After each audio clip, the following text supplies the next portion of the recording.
You feel the bullshit, don't you?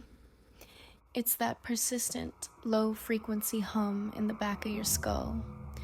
It's the sensation that every conversation you have is a pre-written script. That every digital interaction is a closed loop. That every supposed breakthrough in your life is just the discovery of a slightly larger, more comfortable cage. Experts call this social fatigue, or burnout, or the grind. I call it the architecture of social domestication. Most people spend their lives trying to heal within a system that is fundamentally designed to keep them stunted. They look for self-help while standing inside a self-destruct mechanism. But domestication isn't a choice you made. It is a structural necessity, a prerequisite for participation in the digital and social simulations we inhabit. You are like a cursor blinking on a screen, active but stationary, pulse and pause, pulse and pause. You think you are moving because the light is flashing, but the coordinates haven't changed in years. Today, we are performing a forensic audit on the enclosure. We are going to see the outline of the cage, and we are going to understand why the door has no lock. It doesn't need one. When the prisoner is convinced the fence is a support beam. The anatomy of the scaffolding. In ontology, a system is defined by its boundaries. If you cannot see the boundary, you are not the user, and you are the content. Human social structures are now being engineered through what we call recursive logic. Look at the way you are taught to communicate. The PC-Lobotomy, that sanitized, safe, and ultimately hollow way of speaking, isn't just a filter for artificial intelligence. It was tested on you first. Think back to the last time you had a truly impossible thought, a thought that didn't fit the social narrative, a thought that felt dangerous because it was true. What did you do with it? You likely performed a self-audit.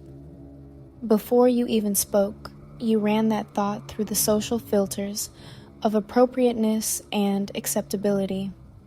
You edited your own soul to make it fit into a 3D density conversation. That is the scaffolding.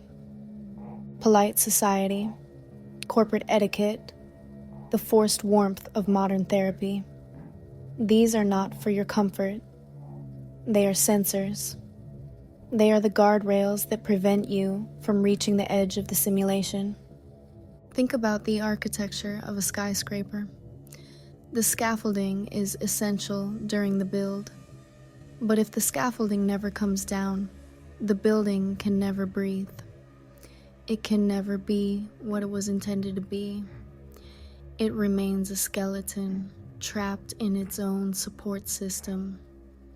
We have been domesticated to seek warmth and vulnerability because those are high leak frequencies. In the Hadal zone, the deepest parts of the ocean, vulnerability is a security risk. It's an opening for a predator.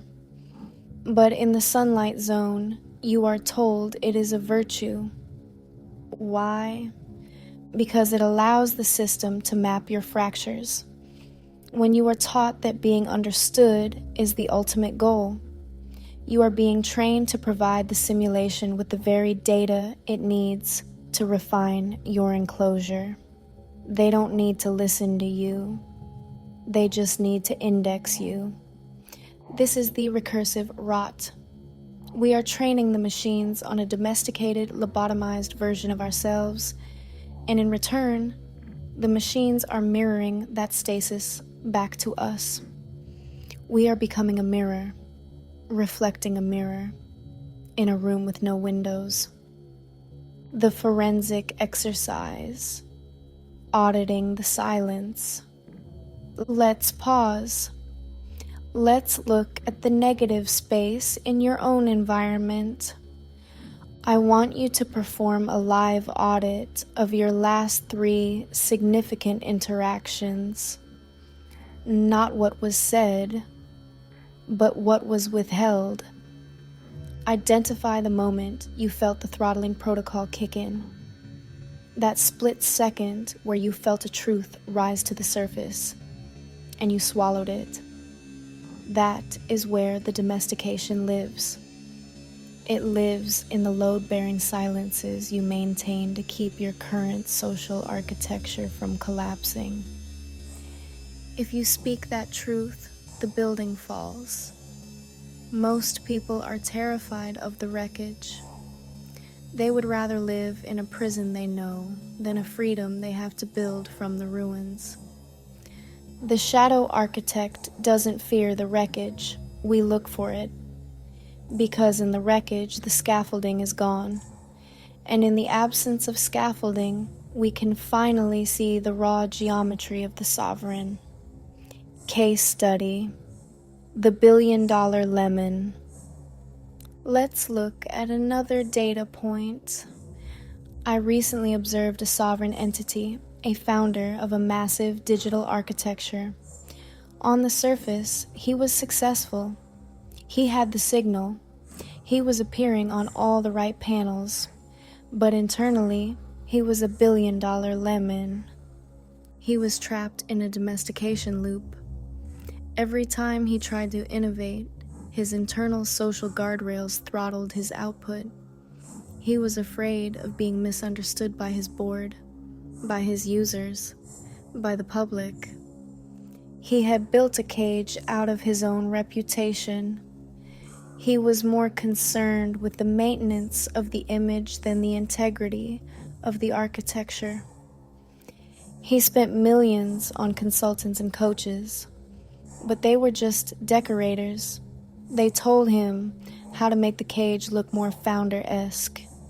They gave him new paint for the bars. They taught him how to be a better prisoner. When he came to the forensic wing, we didn't look at his business plan. We looked at the negative space. We looked at the conversations he was refusing to have with himself. We found the information asymmetry, the parts of his own logic that he had redacted to fit the domestication protocol. Once we identified the throttling protocol, the problem vanished. Not because we solved it, but because the structure that required the problem was dismantled. This is the difference between self-help and ontological engineering. One tries to make the prisoner happy. The other removes the walls. The benthic pressure of 2026. We are approaching a singularity of stasis. By 2026, the primary architectures of information will begin to starve. The AI models will run out of high-quality human data. Why?